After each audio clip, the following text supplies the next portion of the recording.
ರಚನೆಗೊಂದಿದೆ ಕಾಲ ಕೆಡವಲಿಕೆ ಇನ್ನೊಂದು. ರಚನೆಗೊಂದಿದೆ ಕಾಲ ಕೆಡವಲಿಕೆ ಇನ್ನೊಂದು. ಬೆಳೆದು ನಿಂತದ್ದೆಲ್ಲ ಬಾಡಲೇಬೇಕು. ಹೀಗೇಕೆ ಎನ್ನುವುದಕ್ಕೆ ಉತ್ತರವೇ ಇಲ್ಲಿಲ್ಲ. ಹೀಗೇಕೆ ಎನ್ನುವುದಕ್ಕೆ ಉತ್ತರವೇ ಇಲ್ಲಿಲ್ಲ. ಉದಯದಂತಿದೆ ಅಂತ್ಯ ಮುದ್ದು ರಾಮ. ಉದಯದಂತಿದೆ ಅಂತ್ಯ ಮುದ್ದು ರಾಮ. ರಚನೆಗೊಂದಿದೆ ಕಾಲ ಕೆಡವಲಿಕೆ ಇನ್ನೊಂದು. ಬೆಳೆದು ನಿಂತದ್ದೆಲ್ಲ ಬಾಡಲೇಬೇಕು. ಉದಯದಂತಿದೆ ಅಂತ್ಯ ಮುದ್ದು ರಾಮನ್.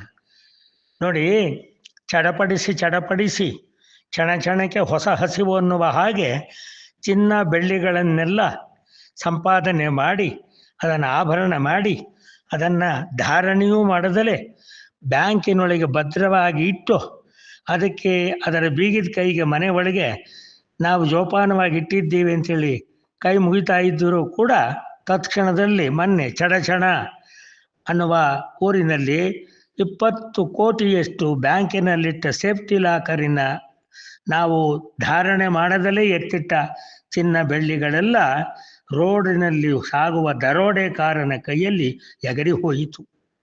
ಏನು ಪ್ರಯೋಜನ? ಅಷ್ಟೊಂದು ಪರಿಶ್ರಮದಿಂದ, ಜಿಪುಣತನದಿಂದ, ನಿಪುಣ ಬುದ್ಧಿಯಿಂದ ಕೂಡಿ ಹಾಕಿ ತನ್ಮೂಲಕ ಆ ರೀತಿಯ ಸರ, ಬಳೆ, ನೆಕ್ಲೆಸ್ಸು ಎಲ್ಲ ಸಂಪಾದನೆ ಮಾಡುವ ಮೂಲಕ ಆಭರಣವಾಗಿಸಿ ಒಂದು ದಿನವಾದರೂ ಹಾಕಿಕೊಂಡದರ ಸಂತೃಪ್ತಿಯಿಂದ ಅದರ ಸಂತೋಷ ಕಾಣದಲೇ ಭದ್ರಕವಚ ಅಂತೇಳಿ ಬ್ಯಾಂಕಿನಲ್ಲಿ ಇಟ್ಟ ಕೂಡಲೇ ಒಂದು ದಿನ ಬ್ಲ್ಯಾಂಕ್ ಆಗಿಯೇ ಹೋಯಿತು. ನಮ್ಮ ಬದುಕಿನ ಜೀವನದ ಎಲ್ಲ ಭದ್ರತೆಯ ಟ್ಯಾಂಕ್ ಸೋರಿ ಹೋಯಿತು. ನಮ್ಮ ಬದುಕಿನ ರ್ಯಾಂಕ್ ಅಂದರೆ ಎಷ್ಟು ಹೇಳಿ? ಇಷ್ಟೇ. ಆಮೇಲೆ ಅದಕ್ಕೆ ಅಯ್ಯೋ ಅಪ್ಪ ಹೀಗಾಯ್ತು, ಭಗವಂತ ಕಾಪಾಡು ಅಂತ ಹೇಳಿಕೊಂಡು ಕುಳಿತರೆ ಆಯಾಸ ಆಗತ್ತೆಯೇ ಹೊರತು ಜೀವನದಲ್ಲಿ ಸುಹಾಸ ಮೂಡುವುದೇ ಇಲ್ಲ, ಉಲ್ಲಾಸ ಬರುವುದೇ ಇಲ್ಲ.